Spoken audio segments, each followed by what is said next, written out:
Hey, hi all, Randy Roth here. Today we're going to discuss Daniel's 70th week. Um, just out here, I got my sweatshirt on today. It's a little on the chilly side. It's been getting down to 4 to 7 degrees Celsius here at night, here in South America and Paraguay. The climate here is semi-tropical, and so I've got my cacao for chocolate trees. Got my little pomegranate tree here. Anyways, it's been good. The concern has been that it's fall. We haven't really got that deep into winter, or haven't gotten to winter yet, and it's cold. So hopefully it doesn't drop below zero. Um, we do experience a little frost on the ground from time to time, but it doesn't kill off the banana trees, which is good. And so, pray for that we don't have a serious freeze. Anyways, so what we got going on is Daniel's 70th week. Um, Whenever you get presented with the concept of a view, either pre-trib, mid-trib, or pre-wrath, and even some people say, hey, look, this is a post-trib concept. We're presented with the singular interpretation of Daniel's 70th week being a 7-year period of time for either a 7-year tribulation period or a combination of tribulation and wrath, depending on which view that you're being presented. But today we're going to destroy that singular interpretation with Scripture. And, First Peter 1:20 tells us that no Scripture is of singular interpretation. So if the Scripture should harmonize one with another, and instead Scripture destroys the singular interpretation of Daniel's 70th week. Now I could go into the history of where that came from, but whenever you mention the history, the people that say, oh no, that never happened, and of course they can't present history that shows differently. It's just that they're in denial because, of course, their view has to be generated from the very beginning. And so if you can point it to an individual saying, hey, look, this is where it came from, then you just cause problems. So I'm not going to point it to the person that originated that. So anyways, what we're going to do is we're going to show where Scripture destroys that concept of a 7-year period of time for the future. And what we see is in Revelation, if it's supposed to harmonize with that concept, Revelation should show a 7-year period of time that includes, all the seals, trumpets, and bowls. And instead, what we see is something totally different. So, for example, the pre-wrath view tells us, well, there's a tribulation that happens for 3.5 years, after which the trumpets and bowls, they occur during the second half of the 7-year period of time. Not all pre-wrath are in agreement with that. I know pre-wrath individuals that teach that the trumpet and the bowl are one and the same. And anyways, so what we're going to do is we're going to show that Revelation destroys a concept of a 7-year period of time. We're going to do that by looking at the trumpets. The trumpets, there's 7 trumpets which occur after the 7 seals. Now, if you're going to say, oh, well, no, the seals and the trumpets and bowls are all the same. Okay, let's look. We're going to look at what the trumpets. We have first 4 trumpets, and then in between the 4th and the 5th, we're declared that there's 3 woes.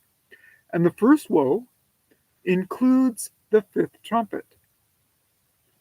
And the thing about these woes is it declares that the next one cannot occur until the first one is passed. It's found in Revelation 9, 12, and 13.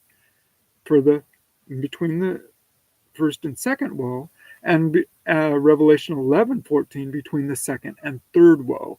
So on both accounts, it shows that these are consecutive and do not overlap. Okay, so for these time frames that it gives for the first and second woe, you can't have overlap. So the first woe, it says, lasts for 5 months. And then the second woe, it includes, the second woe shows that it is about the two witnesses. The two witnesses last 42 months. And then this is Revelation 11:2. And then verse 3 also shows another period of time. The witnesses last 42 months, and the other one mentions days. Now, this could overlap. They're both about 3.5 years, the 42 months and the days. But we're not told that they overlap. We don't show that, if we don't know if they're consecutive, if they happen after one after another, or if there's overlap. So, I mean, naturally we assume overlap, but we don't know if that's how much overlap, if it's complete, total, or if there one waits, 6 months before the next one. We don't know. But what we do have is we have a minimum of 3.5 years for the second woe. And the second woe includes the two witnesses. And the two witnesses, the second woe isn't over until the two witnesses die and are resurrected. Okay? So we have a 3.5 year period of time that is directly given. And the second woe also includes the sixth trumpet. Okay? So the sixth trumpet doesn't include the second woe, but the second woe includes the sixth trumpet. The first woe includes the first trumpet. Okay? So if you look at the second woe and you see, hey, look, it's talking about the river Euphrates drying up and it gives way for the armies of the east. Or, I might be confusing that with the sixth bowl, because that one could be the one talking about making way for the armies of the east. I consider them one and the same. It's a repeat prophecy, but that's not what we're talking about today. Different subject, different time. Other videos already talk about that. Okay, so what we are talking about, though, is a 3.5 year period of time, which could be up to 7 years if the two events mentioned in Revelation 11:2 and 3 are not overlapping, but back to back. Okay, so obviously we're cutting away at a 7 year period of time, and we've already got 5 months in the first woe and 3.5 years. So we have less than 3.5 years left for the rest of the time period. And so now, if you're pre-wrath, you have already told me that the tribulation lasts for the 3.5 years at the beginning, and so now that the trumpets and the bowls are coming around, we have 5 for the first trumpets that no time has been allotted for, 5 months for the fifth, 3.5 years for the sixth, and then the seventh. So 5 of the trumpets aren't given any time frame, and one of the trumpets already takes up a half of the 7 year period of time. So if you don't believe that the trumpets and bowls are one and the same, and you see, oh, well, the trumpets are the midpoint, then what you have then is you have afterwards, the next chapter shows a time, and half a time. And then the following chapter shows the first beast of Revelation 13 lasting 3.5 years.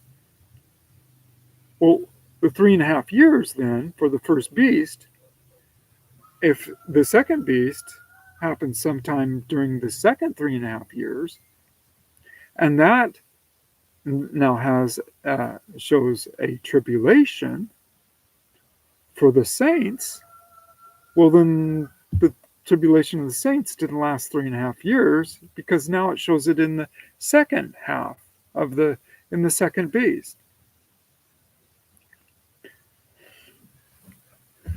Let's talk about Daniel's 70th week.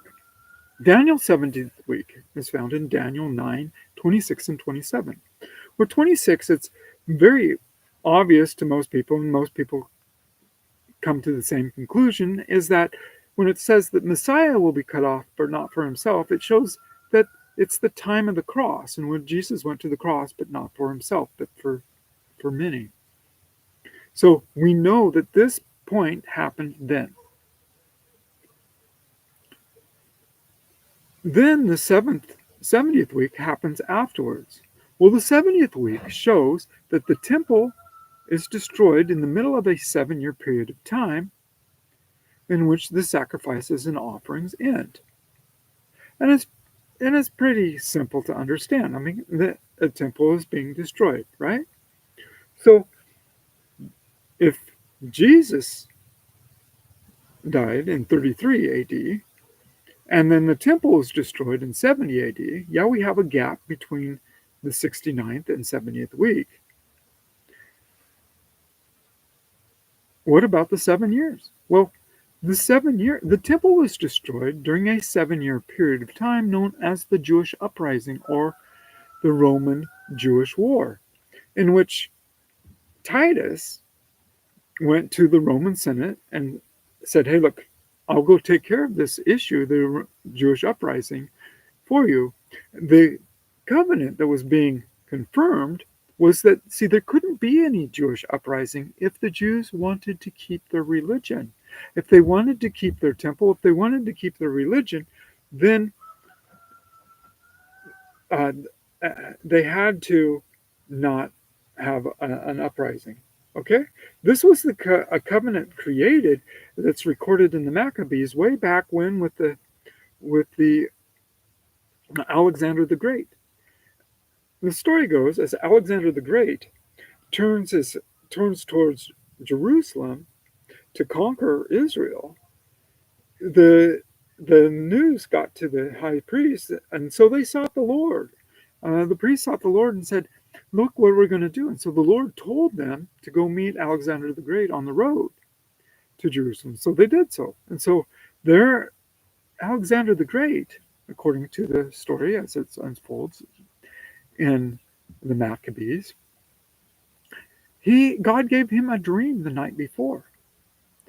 And in this dream, it unfolds exactly as it was given to him. So Alexander the Great meets the high priest, and he takes a few trusted men and goes up onto the hill and meets up with them. Israel surrenders to Alexander the Great peacefully, with the contingency that they're allowed to keep their religion. Because all of the other conquests of Alexander the Great were required to be assimilated into Greek mythology. And so this covenant is maintained by the Hellenists from the time of the Greeks into Roman rule. And so when the Romans come around, they still have this contract in place. And so Titus, when he went to the Senate, he confirmed this covenant, and the covenant that he confirmed was over the temple. Titus and his father Vespasian then went and to squelch this Jewish uprising.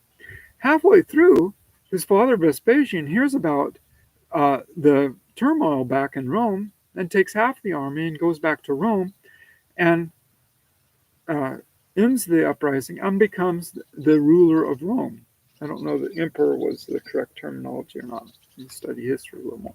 Because there was a change between an emperor to a senate as far as rule of law, which has a lot to do with Daniel 7, with the Roman Empire being changed from from where the statue is shown for iron to iron and clay. Everybody pretty much understands that the iron is the Roman Empire, but they don't understand that the fourth is still constructed of the same empire, only a mixture, which is what happened when it went from a being ruled by an individual to a senate. Okay, so just a little side note. I think that might be the first time I actually put that information out on one of my videos. But back to the covenant that and Vespasian. So Vespasian is now the ruler of Rome, which makes Titus the prince. And so it talks, Daniel's 70th week is about the prince that is to come, confirming the covenant. What's the covenant? The covenant is one made by Alexander the Great and high priest that allowed for the religion to continue for 1 week, a 7-year period of time. Well, this 7-year period of time started around 66 AD and ended in 73 AD with the fall of Masada, which was the end of the Jewish uprising. A lot of the history books don't continue the Roman-Jewish war past 70 AD, but the historians were pretty much being killed off at that time. And so there's not a whole lot of history. I mean, Josephus, his writings were the ones that everybody talks about today because he was designated by the Romans as a historian, where all the Jewish historians were killed off. And so a lot of the history that Josephus presents, it's considered tainted because it's all coming from a censored Roman Empire. And so a lot of people consider that not to be entirely truthful, but that's basically all we're left with. And so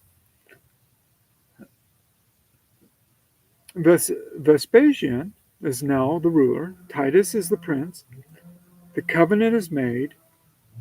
The time frame is 66 AD to 73 AD. The temple is destroyed and the sacrifices and offerings end. See, the history makes this so blatantly obvious that you got to wonder why somebody needs to conjure up another interpretation to try to force it into a futuristic period of time. And the reason is because it's needed to suggest a rapture concept. And so whenever the rapture concept is presented, this is the first one, the first part of the doctrine that is presented at the time of Daniel's 70th week, which is destroyed by the book of Revelation as a futuristic period of time. Okay, pretty much put that out there.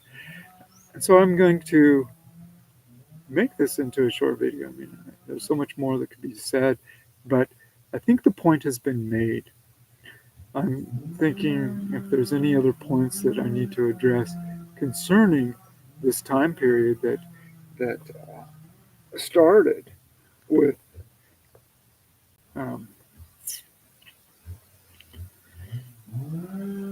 but I'm not thinking of anything. So anyways, we'll make it short. All right. Thank you for listening. Take care. God bless.